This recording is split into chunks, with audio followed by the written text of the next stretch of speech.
এই বদলা কি ভাবছেন ব্লগিং ক্যামেরা কিনবেন কিন্তু বেশি টাকা পয়সা খরচ করা যাবে না ক্যামেরাটার ডিসপ্লে আবার এভাবে ঘোরানো যাবে আবার চাইলে ক্যামেরাটাকে এভাবে ডিটাচ করা যাবে তখন আপনি অ্যাকশন ক্যামেরার মতো চাইলে এটাকে ব্যবহার করতে পারবেন হ্যাঁ সেরকম একটা ক্যামেরা নিয়ে আজকে কথা বলতে যাচ্ছি দেখুন এই যে ক্যামেরা এখানে রান করছে আর এখানে ডিসপ্লেতে দেখা যাচ্ছে আবার আমি যদি চাই এই ক্যামেরার ডিসপ্লেতেই দেখবো হ্যাঁ সেখানেও আমি দেখতে পারি জিনিসটা দিয়ে চাইলে আমি মোটো ব্লগিং করতে পারবো আমি চাইলে আন্ডার ওয়াটার ভিডিওগ্রাফি করতে পারবো হ্যাঁ 30 মিটার পানির নিচেও এটাকে নেওয়া যাবে বাট দাম অতটা বেশি না এই ধরনের একটা ক্যামেরা কিনতে গেলে মোটামুটি 70,000 টাকার মতো লেগে যায় কিন্তু তার 1/4 ভাগ দামে বলতে গেলে আপনি এই ক্যামেরাটা পেয়ে যাচ্ছেন আমরা কথা বলছি এসজে ক্যামের C400 নিয়ে এটা একটা কম্বো প্যাক বলতে পারেন ওদের যেখানে আপনারা এইরকম দুইটা জিনিস পেয়ে যাবেন এটা হলো মূলত মেইন ক্যামেরা আর এখানে আপনারা এক্সট্রা ব্যাটারি প্যাক পেয়ে যাচ্ছেন সেই সাথে একটা রোটেটেবল ডিসপ্লেও পেয়ে যাচ্ছেন জিনিসটা কিন্তু বেশ ইন্টারেস্টিং মানে এটার ফাংশনালিটির জায়গাটা খুবই দারুণ তবে আসলে কোয়ালিটি কেমন আমি কম দামের মধ্যে কিনতে পারছি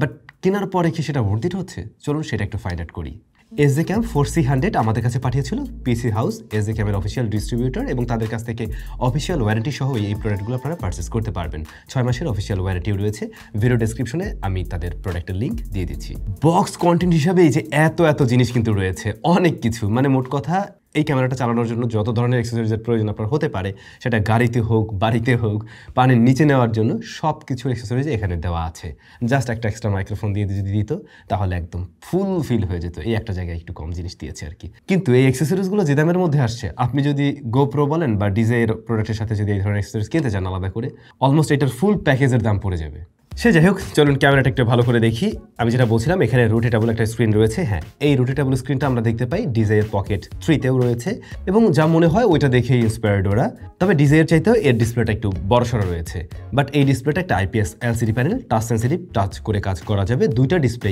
এই ক্যামেরাতে যে দুইটা ডিসপ্লে রয়েছে দুইটাই টাচ করে কাজ করে আপনি যখন কিনা ক্যামেরাটাকে এই সকেটে বসিয়ে রাখবেন মানে এটার সাথে অ্যাটাচ করে রাখবেন তখন কিন্তু আপনি লাইভ ভিউ যে দেখতে পাবেন সেটা একেবারে ট্রান্সমিশনে কোনো ধরনের ডিলে টিলে দেবে না একদম মানে অন টাইমেই দিচ্ছে বাট যখন কিনা আপনি এটাকে ডিটাচ করে ফেলছেন আলাদা করে নিয়ে যখন আপনি ব্যবহার করছেন তখন কিছুটা ডিলে লক্ষ্য করবেন লাইক আপনি ক্যামেরা দিয়ে এদিকে ঘোরালেন এইখানে আসতে একটু সময় নেবে কিন্তু কাজের কাজ হয়ে যায় এটা খুলে এভাবে ব্যবহার খুব কম মানুষই করবে মোস্টলি দেখা যায় এটার সাথে হয় ব্যবহার করবে আইদার এটা যখন ব্যবহার করবে তখন এর নিজস্ব ইনবিল্ড যে ডিসপ্লেটা রয়েছে ওটাতেই হয়তো ব্যবহার করবে জিনিসটার ওজন খুব বেশি না খুবই লাইট ওয়েটের এবং আমি আবারও বলবো ফাংশনালিটির জায়গায় আসলে জোস প্লাস এই যে হ্যান্ডেল বারটা দেখছেন এখানে কিন্তু আপনার টাইপ সি পোর্ট পেয়ে যাবেন এটাকে চার্জ করার জন্য সেই সাথে রেকর্ডিং বাটন রয়েছে আর এটাকে খুলে ফেলার জন্য এই যে দুই পাশে দুইটা ক্লিপ সিস্টেম রয়েছে যেটা চেপে খুলতে হয় আদারওয়াইজ এটা লক হয়ে থাকে তবে আপনারা যারা শুধু বডিকে চার্জ করতে চান আলাদা করে বডিটা ইউজ করতে চান অনেকে বডি ক্যাম হিসেবে ব্যবহার করবেন তখন যদি এটা না ক্যারি করেন এখানে টাইপ সি পোর্ট রয়েছে আপনি এটাতে ব্যবহার করতে পারবেন এই ক্যামেরাতে দুইটা ডিসপ্লে যেহেতু আমরা বড় ডিসপ্লেটার সাইজ দেখি 2.29 ইঞ্চ আর ছোট ডিসপ্লের সাইজ 1.3 ইঞ্চ বড়টা রোটেটেবল আর এটা ফিক্সড ডিসপ্লে দুইটাই টাচ করে কাজ করে যখন আপনি একটা ডিসপ্লে থেকে আরেকটা ডিসপ্লেতে সুইচ করতে চান ব্যাপারটা খুবই সিম্পল দেখুন এই মুহূর্তে এই ডিসপ্লেতে রয়েছে আমরা যদি এই ডিসপ্লেতে যেতে চাই জাস্ট এখানে টাচ করে আমি যদি উপরে সোয়াইপ করি সাথে সাথে কিন্তু আমরা এই ডিসপ্লেতে চলে আসবো আবার সেম ভাবে আমরা যখন এখানে আসছি জাস্ট এইভাবে টাচ করে সোয়াইপ করলে এখানে চলে আসলো এই ব্যাপারটা আমার কাছে খুবই ভালো লাগছে যে খুব ফাস্ট এটা কাজ করে হ্যান্ডেল বারে ক্যামেরা সেট থাকার সময় আপনি চাইলে এটাকে কোনো ট্রাইপডের উপরেও মাউন্ট করতে পারবেন টোটাল ক্যামেরাটা আসলে প্লাস্টিক বিল্ড বডি ফ্রেম প্লাস্টিকেই তৈরি আর হ্যান্ডফিলের দিক থেকে এটা ওই 1,020 টাকার একটা জিনিস কারেন্টলি এটার প্রাইস রয়েছে 19,800 টাকা উইথ 6 মান্থ ওয়ারেন্টি তো সেই প্রাইস পয়েন্ট থেকে আপনার কাছে চিপ ফিলটা দিবে না বাট আপনি যখন কিনা ডিজাইয়ের পকেট 3 সাথে কম্পেয়ার করবেন ডেফিনেটলি ওইটা আরও বেশি প্রিমিয়াম ফিল দেয় দামও তো অনেক গুণ বেশি কম ব্যাপার কিনতে গেলে ওটা প্রায় 70,000 টাকার মতো সো একটু কম দামি ফিল আপনি পাবেন এটা হাতে নিলে ক্যামেরার যাবতীয় ফিচার্স ফাংশন বা কোনো কিছু মডিফাই করতে চাইলে সব কিছু আপনি স্ক্রিন থেকে করতে পারবেন এবং ডিসপ্লেটার টাচ রেসপন্স খুবই ভালো তবে ডিসপ্লেটা অ্যামোলেড ডিসপ্লে না অ্যামোলেড হলে আরও বেশি সুন্দর লাগতো দেখতে বা আরও বেশি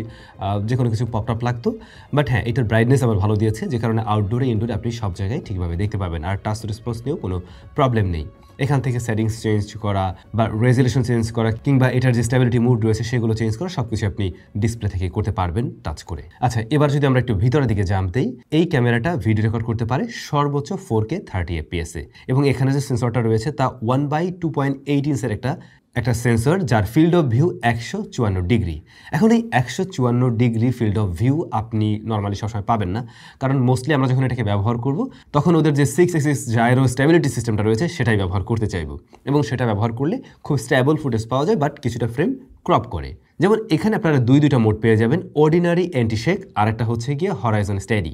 হরাইজন স্টেডির ক্ষেত্রে এটা বোধহয় 45 ডিগ্রির মতো মানে হরাইজন স্টেডি লক করতে পারে এবং সেক্ষেত্রে মোটামুটি ভালোই ক্রপ করে। বাট অর্ডিনারি যে অ্যান্টি স্টেডি রয়েছে এইটা আমার কাছে একদম পারফেক্ট মনে হয়, ঠিকঠাক মনে হয়। এছাড়া ক্যামেরা ডিস্টরশন অন অফের একটা মোড আছে যেটা অন করে রাখলে আরও কিছুটা ক্রপ করে এবং ওই যে ফিশ আই যে ব্যাপারটা ওইটা রিমুভ হয়ে যায়। আর ওটা যদি অফ করে রাখেন তাহলে ফিশ আই একটা ইফেক্ট পাবেন, প্লাস হচ্ছে একটু ওয়াইড ভিউ পাবেন। এখন সব ধরনের স্টেডি মোড যদি অফ করে রাখেন, এই ডিস্টরশনের ব্যাপারটাও যদি অফ করে রাখেন, তখন গিয়ে আপনি ফিল্ড অফ ভিউটা বেশি পাবেন। বাট আদতে সেটার খুব একটা প্রয়োজন নেই, বরং আপনারা রেগুলার অর্ডিনারি স্টেডি মোডটা অন রাখেন, অন্যদিকে গিয়ে ডিস্টরশন এটা আপনার উপরে থাকলো, এটা আপনার যেমন ভালো লাগে আর কি।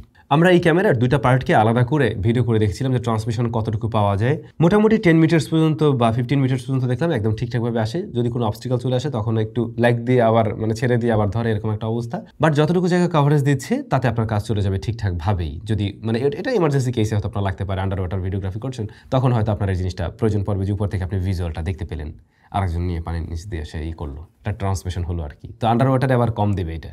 এমনিতে ক্যামেরায় রেগুলার যে ফিচার্সগুলো রয়েছে সেগুলো আমরা পেয়ে যাবো। লাইক এটা দিয়ে আপনি ছবি তুলতে পারবেন, সর্বোচ্চ 16 মেগাপিক্সেল মোডে আপনি ছবি তুলতে পারবেন, স্লো মোশন রয়েছে, টাইম ল্যাপস রয়েছে, এগুলো ব্যবহার করতে পারবেন, যেগুলো আমার কাছে একদম টপ নচ লেভেলের অবশ্য মনে হয়নি।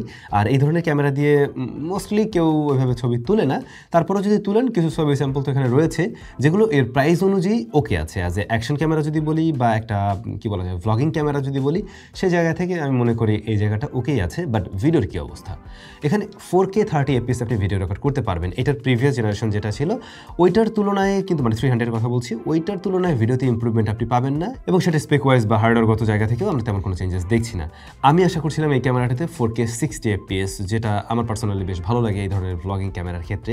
60 FPSটা থাকলে আরও বেশি জোস লাগতো অবশ্যই ভিডিওটা। আপনি এখন ভিডিওতে খুব বেশি মুভমেন্ট করলে একটু জিটারিং টাইপের ফিল আপনার কাছে লাগতে পারে।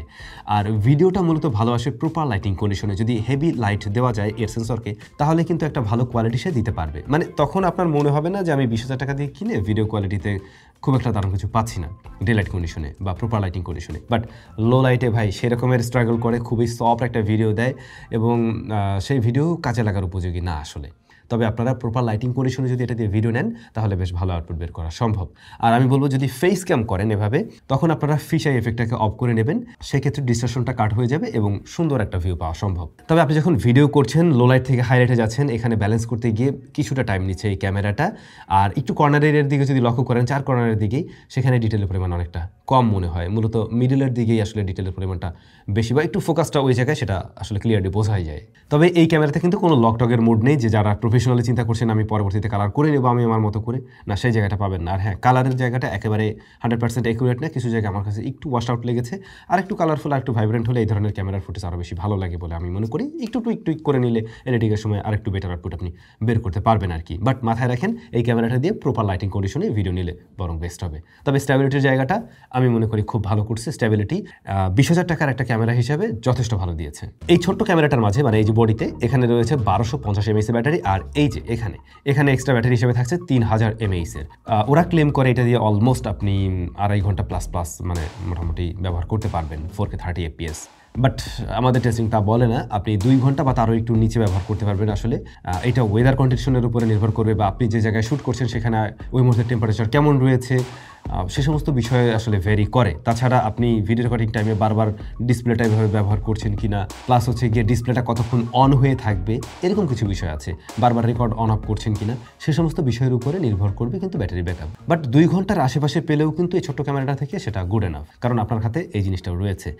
এইটার মাঝে 3000 ব্যাটারি, সব কিছু মিলে আপনি ধরে নিতে পারেন 6, 6.5, 7 ঘন্টার কাছাকাছি একটা ব্যাকআপ পেয়ে যাবেন, যেটা ডেফিনেটলি হিউজ। তো আমার মনে হয় মানে একদিন নিয়ে বের হলে খুব সুন্দরভাবে একটা ব্লগ উঠানো সম্ভব। খুব সুন্দর না, বেশি ভালোভাবে সম্ভব। বাট কমতির তো একটা জায়গা আছে ব্রো, এইটাতে কোনো এক্সটার্নাল মাইক্রোফোনের পোর্ট আপনি পাবেন না। এই জিনিসটা তো অবশ্যই থাকা উচিত ছিল, যে জিনিসটা আমরা পাইনি। এখন এইটার যে ইনবিল্ট মাইক্রোফোন রয়েছে, চলেন ওটার টেস্ট আমরা শুনি। এই মুহূর্তে যে সাউন্ডটা শুনতে পাচ্ছেন সেটা এসজে ক্যামেরা, এই ক্যামেরাটি দিয়ে রেকর্ড হচ্ছে। এবং ইন্টারনাল মাইক্রোফোন থেকে সাউন্ডটা রেকর্ড হচ্ছে। সাউন্ডটা কেমন শুনতে পাচ্ছেন সেটা অবশ্যই কমেন্ট করে জানাবেন। আচ্ছা, ইনবিল্ট মাইক্রোফোনটা ওকে ওকে সো টাইপের, বাট আপনি এটাকে একদম টপ নচ লেভেলের বলতে পারেন না, এবং এইটা দিয়ে আসলে সবাই প্রফেশনালি ওইভাবে কাজ করে মজাও পাবে না। সো মাইক্রোফোনের জন্য একটা আলাদাভাবে পোর্ট রাখা উচিত ছিল। টাইপ সি যেটা রয়েছে এটা দিয়ে ডাটা ট্রান্সফার হয় না, সো ওইভাবে আপনি করতে পারবেন না। আপনি এখানে একটা মাইক্রোফোন দিয়ে একদম সাউন্ড রেকর্ড করে ফেললেন, ব্যাপারটা তখন কিন্তু কাজে লাগছে না। আরেকটা বিষয় হচ্ছে এর ইউআইটা কিছুটা স্লো লাগতে পারে আপনাদের কাছে, যেটা আমারও মনে হয়েছে। এই ক্যামেরাটা এমনিতে অন দ্য গোর জন্য বেশ দারুণ কিছু। আপনি একটা ক্যামেরা নিয়েই সব ধরনের কাজ করতে পারছেন। যখন মন চায় ব্লগ করছেন, যখন মন চায় খুলে আপনি আপনার বডি ক্যাম হিসেবে ব্যবহার করছেন, যখন মনে চাইতেছে ক্যাপের সাথে সেট করবেন সেটা করতে পারেন। আবার যখন আপনার মনে হচ্ছে না আমি মোটো ব্লগিং করব সেটাও করতে পারেন। আবার পানের নিচে নেবেন সেটাও করতে পারবেন। মানে অল ইন ওয়ান সলিউশন দেওয়ার ট্রাই করছে ওরা এই ছোট্ট ক্যামেরাটাতে, যার দাম অনলি 20K। সেই সমস্ত মানে এই সমস্ত ফিচার্সগুলো সত্যিই বেশ কাজের, বাট কমতের বেশ কয়েকটা জায়গা ছিল যে কারণেই হয়তো আপনারা অনেকেই কিনবেন না যদি আপনার কাছে সেগুলো ম্যাটার করে। ফার্স্ট অফ অল আমি বলছিলাম 4K 60 নেই, দ্বিতীয়ত আমি বলছিলাম এক্সটার্নাল মাইক ব্যবহার করার জন্য এরকম কোনো অপশন রাখেনি, তারপর লো লাইটে এটার রেজাল্টটা একদম টপ লেভেলের পাওয়া যায়নি। এই সমস্ত জায়গাগুলোতে মূলত এর কমতি রয়েছে। বাট এগুলো যদি আপনার জন্য ম্যাটার না করে তাহলে এটা কেনার জন্য অনেকগুলো কারণ রয়েছে, যেগুলোতে আপনারা শুনলেন, দেখলেন, বুঝলেন। বাকি ডিসিশন তো আপনাদের উপরে থাকবেই। আপনাদের কাছে ক্যামেরাটা কেমন লাগলো সত্যি করে কমেন্ট করে জানাবেন।